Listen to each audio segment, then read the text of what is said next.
Teaching your managerial style and expectations. Have you ever had an employee contact you really late into the evening about an issue that wasn't even really an emergency? How did you handle that situation?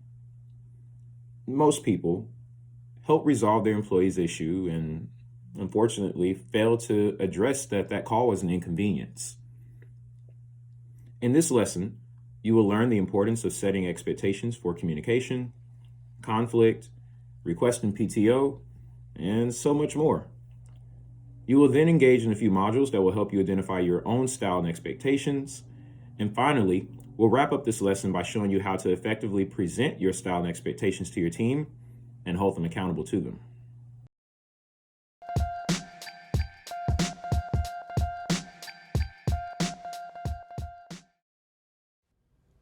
Now let's define management style and expectations. Let's start with style. Your managerial style is how you act and perform as a manager. This could be things like your work philosophy or your pet peeves. Let's take this image for example. Which one best describes your optimal work area? The image on the left or the image on the right? How important would it be for your staff to know that this is your style of work? Now let's define managerial expectations. The definition is how your team should execute tasks requiring your attention. These are things like communication procedures and conflict norms. For example, how should your staff request PTO? Or how should they let you know that they're going to be late?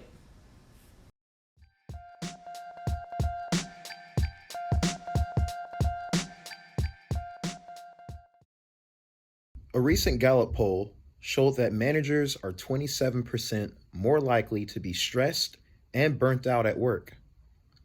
This happens because managers are juggling people and products and tasks and stakeholders. There's so much on their plate that sometimes they just don't take care of themselves.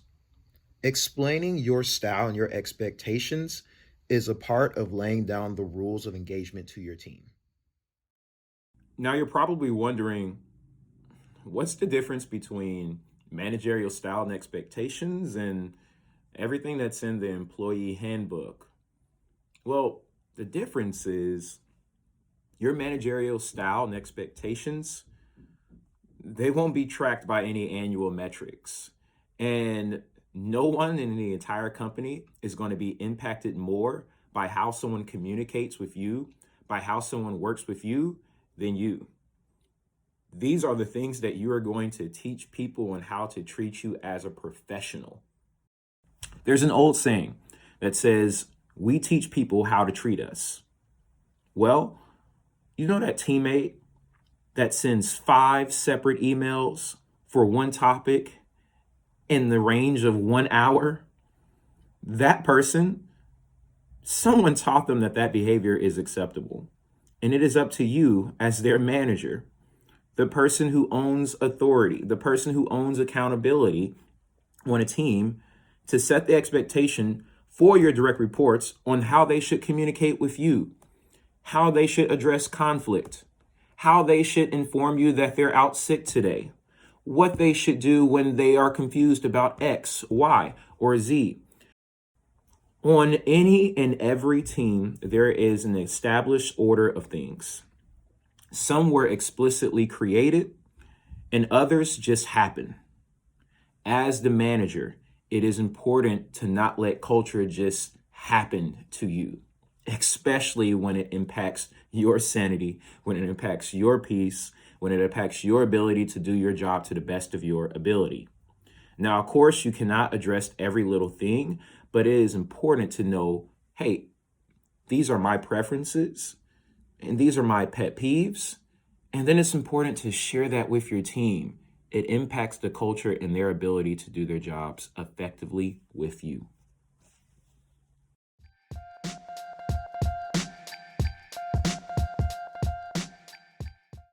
Let's help you identify your managerial style and expectations. Attached to this lesson, you'll find this handout. Managerial Style Expectations Assessment. Complete each question with a full critical reflection of who you are as a professional. Think about what your team should know about you and what expectations you can realistically manage.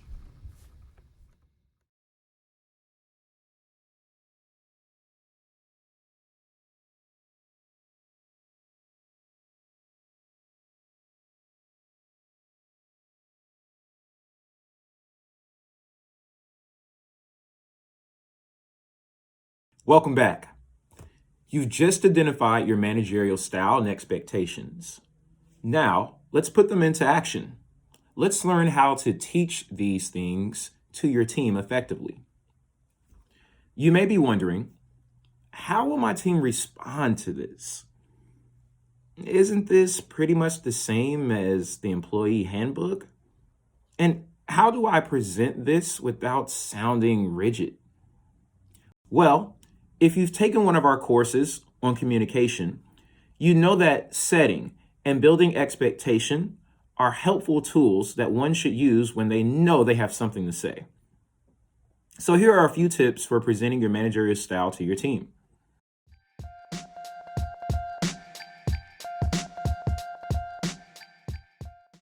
Number one, set up a meeting. Set up a formal meeting to present your managerial style.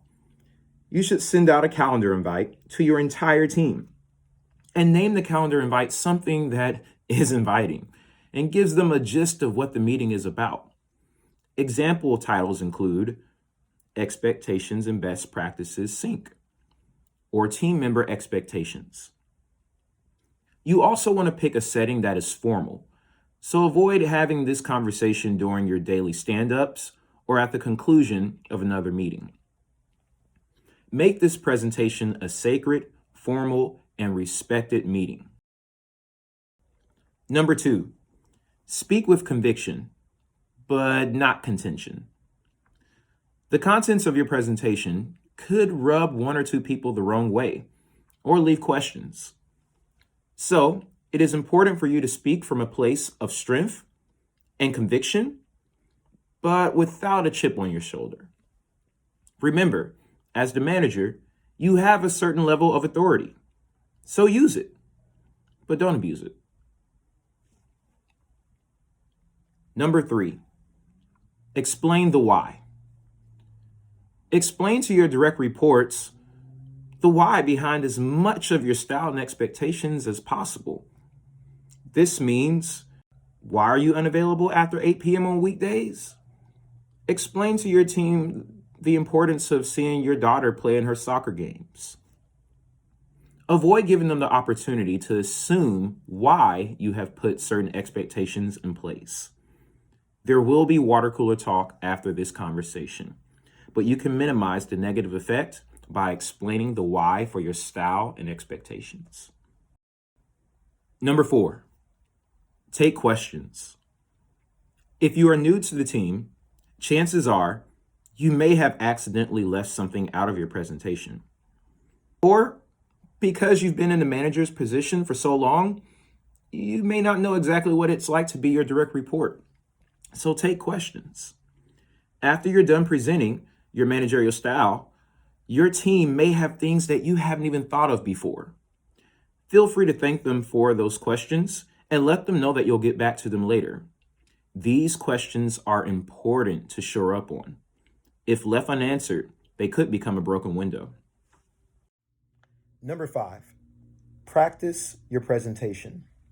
It is so important to practice presenting your style and expectations because you only get one moment to present who you are from a place of strength and humility.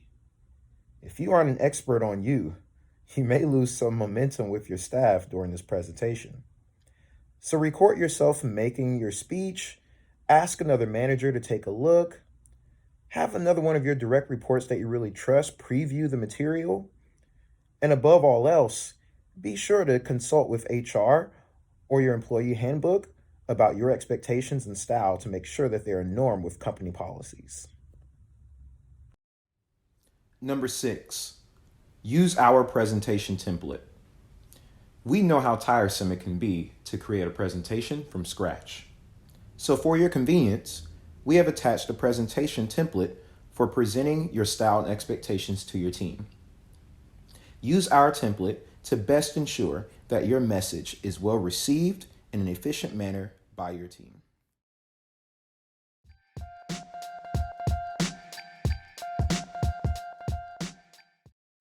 Lesson summary. It is essential for managers to know and present their management style and expectations to their team. Managers are highly likely to experience stress and burnout because they manage so many people, projects, and other important aspects of the job. You can minimize your stress and burnout by teaching your staff your management style and expectations. For more great lessons, resources, and tips to transform your current team into your best team, visit us at www.yourbestteamever.com. You can also contact us directly at contact@yourbestteamever.com.